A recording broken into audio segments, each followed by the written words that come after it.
Near the river Nile, the pyramids have been silent witnesses to the sun's rising for over 3,500 years. The Colosseum in Rome stands empty. Some 1,900 years ago, it resounded to crowds cheering gladiators in combat.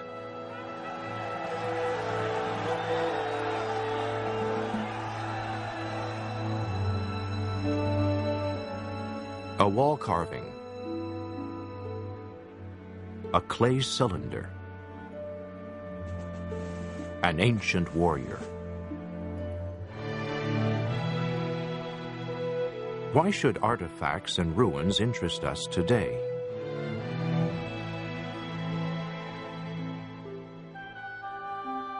Relics of the past are closely tied to a book that claims divine origin.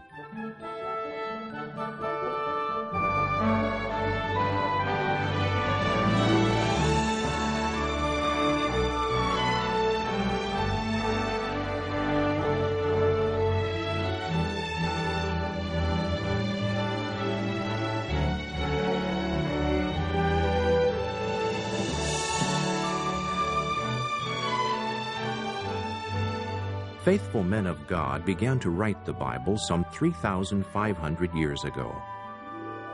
It is actually a collection of books that gives us prophecy, history written in advance. But is it reliable? And how can it help us today? To answer, let's examine some prophetic statements found in the Bible. For example, 2,600 years ago, the Bible writer Daniel saw in a dream the rise and fall of 5 world powers, 4 of them before they even existed. These world powers would have a direct impact on God's people down to our day. But how did Daniel and other prophets get their information? The Bible answers at Daniel 2:28. There exists a God in the heavens who is a revealer of secrets. The source of the Bible's reliable information is its author, Jehovah God.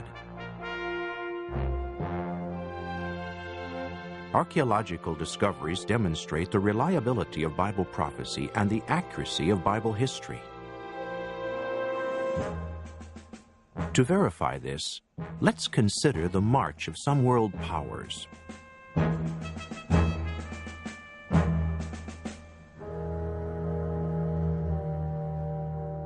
What was the first world power that ruled over God's people, the Israelites?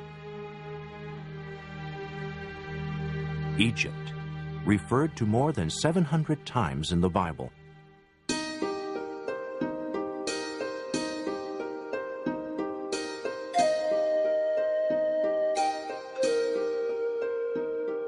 Does the Bible paint an accurate picture of ancient Egypt? 2 Chronicles 12:2 states, It came about in the 5th year of King Rehoboam that Shishak, the king of Egypt, came up against Jerusalem.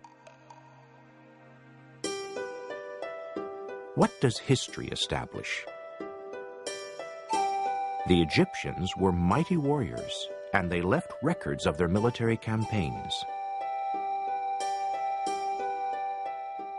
An inscription in the temple at Karnak, Egypt, lists the cities that Egyptian pharaoh Shishak captured in Israel.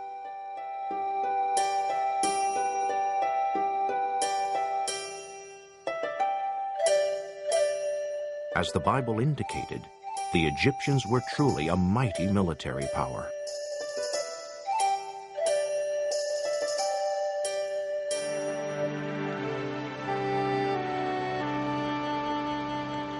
The Nile, the earth's longest river, has always been Egypt's lifeline. The Bible books of Genesis and Exodus accurately describe the Nile as Egypt's main source of food and water.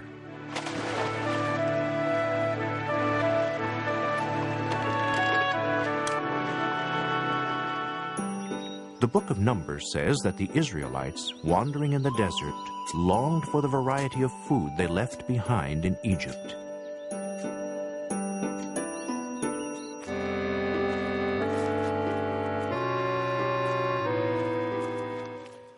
Paintings in tombs show life in ancient Egypt just as the Bible's first writer, Moses, described it. A country abounding in food.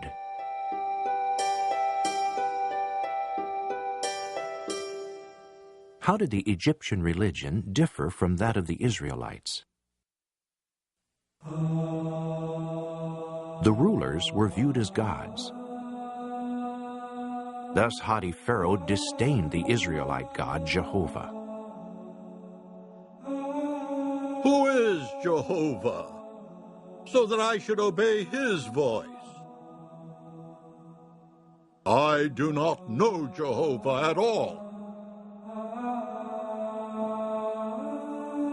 Pharaoh was not the only god the Egyptians worshipped. The names of 740 other gods were found in the tomb of Pharaoh Thutmose III. Many of their gods had human bodies and animal heads.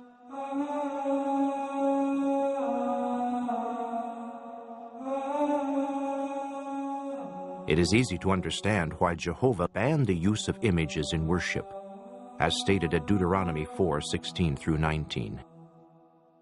That you may not act ruinously and make for yourselves a carved image, the form of any symbol, the representation of any beast that is in the earth, any winged bird that flies in the heavens, of any fish that is in the waters under the earth,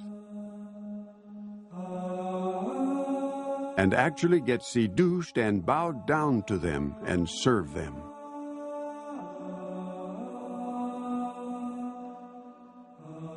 The Egyptians also worshipped triads, or groups of 3 gods.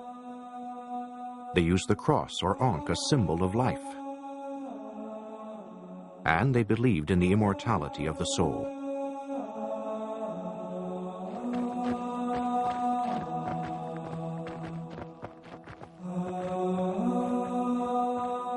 What became of Egypt as a world power? God's prophet foretold its destruction at Isaiah 19:3 and 4. They will be certain to resort to the valueless gods, and I will deliver up Egypt into the hand of a hard master. Did this prophecy come true?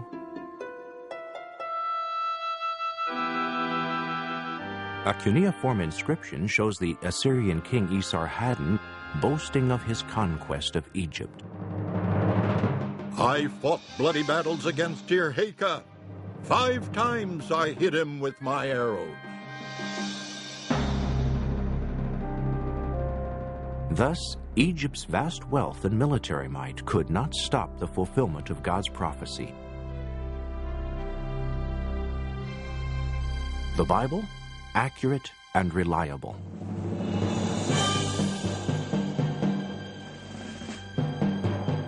What was the second world power in the Bible?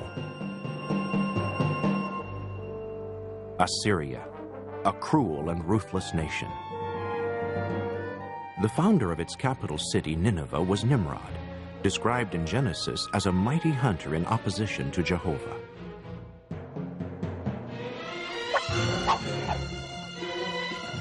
The Assyrians loved to hunt. Ashurbanipal, known in the Bible as Asenath, hunts lions that have been captured, imported, and later released.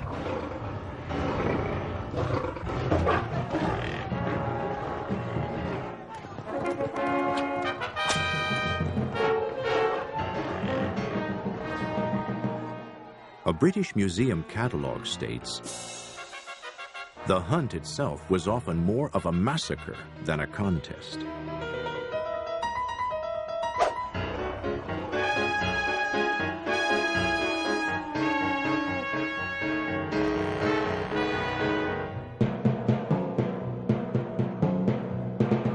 Animals were not their only prey. The Assyrians also hunted humans in ruthless warfare.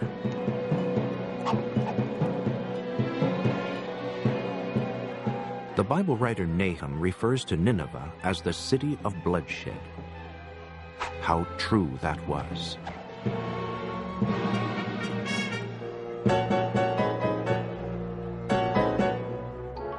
soldiers play catch with human heads.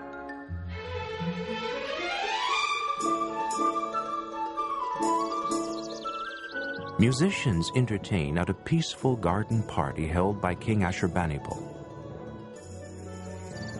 But what hangs in a nearby tree? The head of Tuman, the king of Elam.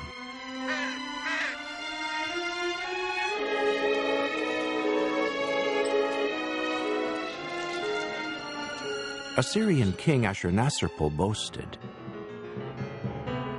Many captives from among them I burn with fire. From some I cut off their noses, their ears, and their fingers. Of many I put out the eyes. I made one pillar of the living and another of heads. a soldier is rewarded for his pile of enemy heads. Because of Assyria's violence and pagan religion, Nahum warned, Nineveh has been despoiled. A sword will cut you off. There is no relief for your catastrophe. Assyria plundered many cities. Then in 632 BCE, Nineveh itself was destroyed. For centuries, its location was forgotten. Critics ridiculed the Bible's account of Nineveh. In 1847, an English archaeologist discovered Nineveh's ruins. His sketches depict Sennacherib's palace, the same Sennacherib named 13 times in the Bible. But more was to come. Isaiah mentions Sargon, a king of Assyria. Again, critics claimed the Bible was wrong, since there was no other proof of his existence. The Bible's accurate history was confirmed when archaeologists uncovered Sargon's 200-room palace at Khorsabad. He is now one of the best-known kings of Assyria.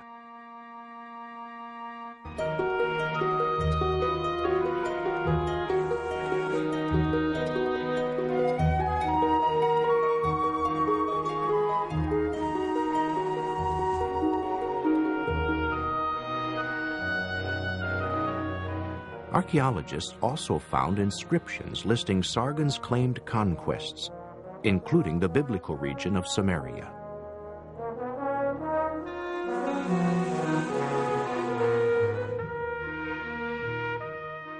The Bible tells us Sennacherib, king of Assyria, was assassinated by his sons.